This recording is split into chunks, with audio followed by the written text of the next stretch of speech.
Just want to do a quick comparison review between the Rival 300 and the Rival 100.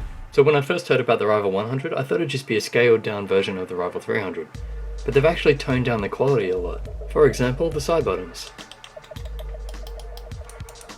These have got a soft finish and feel really good to click in, and they're not too loud.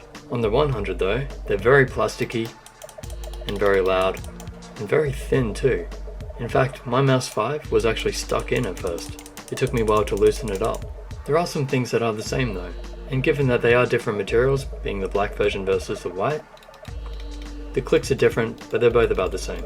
DPI buttons, scrolling, the smooth mouse cables, even the feet, although I think the Rival 100 is a bit louder. But again, that might actually be because there's some plastic rubbing somehow. They are pretty thin feet. Moving on, you have a plastic textured material on the side here, whereas on the Rival 300 it's actually rubber. Again, that's just reducing quality, and I'm not sure how big a saving that actually would be. And I think if you scaled the Rival 300 down, this area here would actually become too thin. At the moment it's 5.5 centimeters where your fingers go, which is the same as a Rival 100. So it was a wise decision to keep it that wide. So far none of these issues are too bad. Where it gets a little worse is actually inside the mouse. Looking in the software, the Rival 300 allows you to set whatever CPI you want, from 50 all the way up to 6500.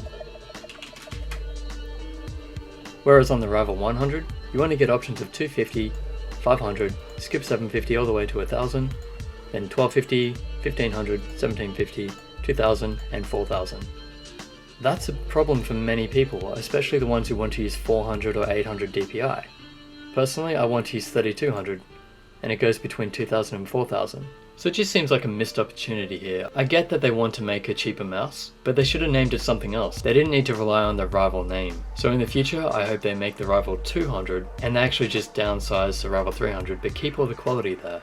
So I always say that the Rival 100 is good, but not great. They could have made it a fair bit better. The Rival 300 though is just great.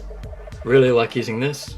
Not a big fan of using this. I would actually recommend paying the extra money so you can get the Rival 300. But if you are on a budget and you don't want to invest in a gaming mouse too much, look, that is a good choice and that's probably why they made it. But hopefully in the future we do get the scaled down version of the Rival 300, because there are some competitive gamers out here like myself that would like the Rival 300 but just a bit smaller. So this video is not much of a buying guide, but I will leave some links in the description for you if you want to buy either of these mice. If you're just finding this channel now, please subscribe for me, and if you have any questions or comments, feel free to leave them below. I'll get back to you as soon as possible. So thanks for watching, I'll catch you in the next video.